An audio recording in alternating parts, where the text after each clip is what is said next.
You keep the lease renewal notice in your desk drawer, not filed away, not thrown out, just there, folded once, waiting for you when you're ready. Outside, spring rain taps against the window of your apartment in Allston. The radiator hisses its familiar rhythm. You've learned the sound of this building the way you learn a new language, slowly, then all at once. The notice asks if you want to stay another year. You've been thinking about it. Morning comes through thin curtains, the kind that came with the place. You make coffee in a kitchen that's starting to feel like yours. White subway tile, a fridge with magnets from the previous tenant, 3 of them. You've added 2 more since last month. Small things. The coffee maker clicks off. You smile at the sound. Your phone lights up on the counter. A calendar reminder. Another day of meetings, but today there's also lunch with a coworker who's become something close to a friend. The milk in the fridge is 2 days from expiring. You pour it anyway, making a mental note to stop at the corner store later. You take the train from Allston to Kendall. The Red Line platform smells like rain and metal and the coffee someone spilled yesterday. Spring in Boston comes with wet shoes and the slow unfurling of Bradford pear blossoms. Sickly sweet, almost too much, but you've learned to find it charming. On the train, you stand near the door. A woman beside you reads a paperback with a cracked spine. A man in a suit checks his phone every 30 seconds. The train rocks through the tunnel, and everyone sways together, a rhythm you're part of now. At work, your desk faces a window that overlooks a construction site. They've been building something there for 8 months. Last week, you finally asked someone what it was. A new research lab, apparently. You like knowing. Someone asks you about a deck. You pull up the file, already familiar with the details. The morning passes in video calls and spreadsheets. Your manager talks about Q2 targets, then asks how you're settling in. You say good, and mean it this time. Lunch is with Priya from the design team. You go to the Thai place 2 blocks over. She orders something new every time. You always get the same thing, pad see ew, medium spice. You talk about work, then about other things. Priya's looking at apartments in Somerville. Her sister's getting married in June. Small things that add up to knowing someone. Around 3, your eyes start to hurt from the screen. You get up, walk to the kitchen, fill a glass of water. Through the window, the construction workers are on break, sitting on a pile of lumber, eating sandwiches. You wonder if they're as satisfied with what they're building as you're starting to feel about what you're building here. By 5, your inbox is manageable. You close your laptop with a sense of completion. Take the Red Line back to Allston. The train is packed now, rush hour bodies pressed close. But someone offers you a seat today. You take it. Say thank you. Back in your apartment, you change into sweatpants. Look in the fridge. Leftover rice from 2 nights ago. A bell pepper, some eggs, an onion you bought last week specifically to try a new recipe. You make fried rice. The good kind this time. Rice and eggs and vegetables and a fried egg on top, the way your mom taught you. It tastes better than you expected. Dinner is at the small table by the window. Just you and the sound of forks on plates and the radiator and the distant hum of traffic on Cambridge Street. But it doesn't feel as lonely as it used to. You've lived here 18 months. It was supposed to be 6. The job, you remember exactly when you said yes. Late winter, 2 years ago. A recruiter reached out. A role that needed filling quickly. Good pay, temporary contract, maybe a year, probably less. You were living in Portland then, a different life. You'd been seeing someone, not seriously, but seriously enough. His name was Marcus. He taught high school English and made you laugh at dinner parties. He had a collection of vinyl records he played on Sunday mornings, old jazz that filled the apartment with warmth. You'd been talking about getting a dog. The recruiter asked if you could start in 3 weeks. You said yes, then called him right away. The conversation happened in your living room, sitting on the couch you'd picked out together. You told him about the offer, the pay, the opportunity, how it was temporary, just a year, maybe less. He asked if you wanted to do long distance. You said you didn't know. He nodded, thought for a moment, then said, "I think you should go." That was the hardest part, that he understood even when it hurt. You decided to stay friends. You meant it, though you both knew what that meant. You left 2 weeks later. The apartment in Allston was the third place you looked at. Hardwood floors that creaked near the bathroom, a bedroom barely big enough for your bed.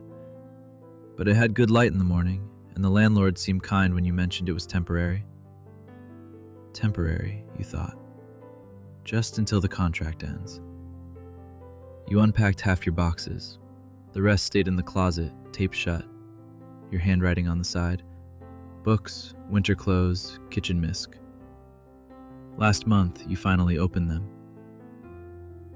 At night, you walk through the neighborhood, past the Armenian grocery with the faded awning where you now know to get the best olive oil. The laundromat with the broken neon L where you do your washing on Sunday mornings. The bus stop where teenagers gather, and sometimes you recognize one from the week before. You know these streets now. The uneven brick sidewalk on Harvard Avenue that you've learned to navigate without looking down. The house with the blue porch light that someone told you has been on for 15 years.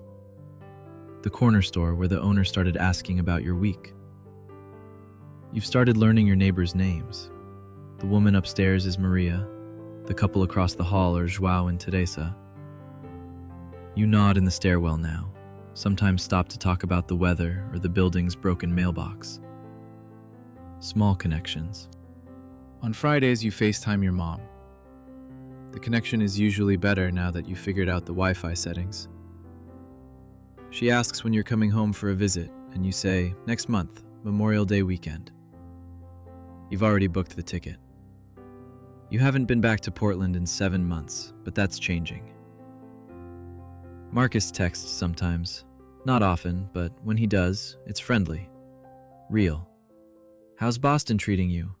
You reply, better than I expected. How are you? He tells you about his life. You tell him about yours. It's different now, but it's honest. The lease renewal notice is still in your desk drawer. Some nights, you open your laptop and look at apartments in Somerville. 1 bedrooms with more space, places you could imagine staying longer than a year. You bookmark a few. The life you left isn't waiting for you, and that's okay. You're learning that. Marcus is seeing someone new. He saw it on Instagram 3 months ago. A photo of him at Powell's, smiling next to a woman with red hair and glasses. You were happy for him, genuinely. Your Portland friends have moved on, but some of them text every few weeks. Someone got engaged and asked you to save the date for next summer. Someone else is planning to visit Boston in fall. Connections shift, but they don't always break. And sometimes, late at night when the apartment is still, you think about what your life would look like if you'd said no to the recruiter. If you'd stayed. The rain picks up outside. You get up to close the window. The radiator hisses again, the same rhythm, and you realize you find it comforting now. You make tea, stand at the counter while the water boils. The kitchen light hums faintly, fluorescent and too bright. You bought a warm lamp last week. It's on the list to install this weekend. The kettle clicks off. You pour the water. Watch the tea bag darken the cup. This is your life now, and you're realizing you built it, one small choice at a time. If you'd stayed in Portland, spring would look different. Not worse, not better, just different. You'd still be in the apartment on Hawthorne, the one with the sloped floors and the bathroom window that looked out onto a cherry tree. In April, the blossoms would start, soft pink against gray skies, petals drifting onto the wet sidewalk below. You'd wake up to the familiar walls, make coffee in the French press, sit on the couch you'd had for 3 years, the one with the worn cushion on the left side. You'd still have the job at the nonprofit, steady work, meaningful in its own ways. Projects that helped 12 people instead of 12,000, but you'd know each of those 12 people by name. Mornings would be predictable, comforting. You'd know exactly what the day would hold. At lunch, you'd walk to Laurelhurst Park, the loop you knew by heart. Down Stark, left on Cesar Chavez, through the park entrance with the old stone pillars. The same trees, the same pond, the same ducks. Your friends would still be there. Thursday trivia at the bar on Belmont, Sunday brunch that ran too long, plates of hash browns and too much coffee, conversations that circled back to the same comfortable stories. You'd be held by that life, safe in it. But there'd be something you wouldn't have. The job you took in Boston, you're good at it, better than you expected. The work challenges you in ways the nonprofit never did. You've learned things you wouldn't have learned staying still. How to speak up in rooms where you're the youngest person. How to build something that scales beyond your immediate reach. How to trust yourself in unfamiliar territory. Your manager told you last month they want to make you full-time, permanent, a promotion if you stay, more responsibility, your own team. And you're considering it, really considering it. If you'd stayed in Portland, you'd still be capable, still good at your work, but you wouldn't know this version of yourself. The one who took the risk, who moved alone, who learned a new city from scratch. You wouldn't know Priya, who makes you laugh during lunch and texts you links to articles you'd find interesting. You wouldn't know the Armenian bakery owner who now saves you a cheese borek on Saturday mornings, or the barista at the cafe on Brighton who draws a little heart in your latte foam, or the neighbor who helped you carry groceries up 3 flights of stairs during a rainstorm. Small kindnesses, new connections. If you'd stayed, you'd have Marcus. Maybe. You might have gotten more serious, maybe moved in together, maybe gotten a dog the way you'd talked about. A scruffy rescue, probably, something that needed you. You might have been happy. Or you might have drifted anyway, slowly, the way people do when the relationship is good but not growing. You'd notice it in small ways, the conversations getting shorter, the plans becoming routine, the feeling that you were choosing each other out of habit rather than intention. And one day, maybe 6 months from now, maybe a year, you'd be standing in your shared apartment and you'd feel it. The gap between comfortable and truly connected. Not his fault, not yours, just the reality that being together wasn't the same as being right for each other. You don't know which version would have happened. What you know is this: if you'd stayed in Portland, you'd be safe, held, known. But you might also be wondering about cities you've never seen, work you've never tried, versions of yourself you've never met. The problem with the life you don't live is that it seems simpler from a distance. In the version where you stayed, it's Saturday morning. You're at the farmer's market on PSU campus, the same routine you've had for years. You buy strawberries from a vendor who knows your order, drink coffee from the stand near the entrance, walk through the stalls, picking up vegetables for the week. It's nice. It's easy. It's the kind of Saturday morning that feels uncomplicated. But that night, when you're home and the groceries are put away and you're sitting on the couch with a book, you might open your laptop, search for jobs in other cities. Not seriously, just looking. Seattle, San Francisco, New York. Places that feel like possibilities. Because there's a restlessness in you that being comfortable doesn't answer. A curiosity about who you could become if you tested yourself.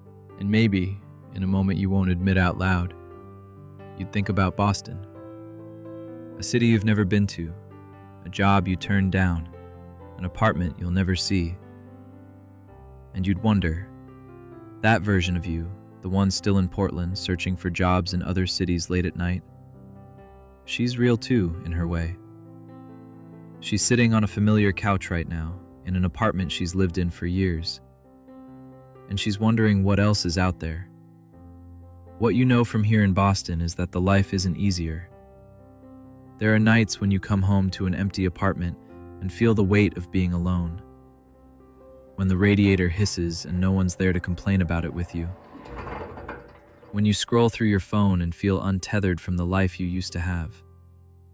But there are also nights when you walk through Allston and feel something you didn't expect. Not happiness exactly, rootedness, the way the streetlights hit the wet pavement after rain. The sound of someone practicing violin in the building next door. You know now it's a teenager preparing for college auditions. The smell of bread from the Armenian bakery on Saturday mornings, and the fact that you've become a regular there. Small things that have become yours. If you'd stayed in Portland, you wouldn't know this neighborhood, wouldn't have these streets in your body, wouldn't know which coffee shop has the best scones on weekends, or where the 66 bus runs late, or which street performer at Harvard Square taught himself guitar after retiring from engineering. You wouldn't know this version of yourself, the one who can start over, who can be lonely without being lost, who can build a life from small pieces, a friendly coworker, a reliable bakery, a neighbor who waves, a routine that feels like home, even when home is still being defined. It's not the life you imagined 2 years ago, but standing at your kitchen window in Allston, tea in hand, watching the rain slow to a drizzle and the streetlight steady itself, you're realizing it might be the life you've been building toward all along. Not perfect, not finished, but yours. And that counts for something. The life you didn't live, the Portland version with Marcus and the dog and the comfortable routines, that life is real too, in its way. It's happening somewhere in the realm of possibility. A version of you waking up in that apartment, making coffee in that French press, walking to that park. And maybe that version is happy, or maybe that version is also wondering what else is out there. Both can be true. You can miss what you left behind and still be building something good here. You can wonder about alternate paths and still choose this one. Lives aren't right or wrong. They're just lived. The lease renewal notice is on your desk now, out of the drawer. You brought it out this evening after work. Thursday. The apartment is warm with radiator heat and the smell of the soup you made for dinner. Something new you tried, and it turned out better than expected.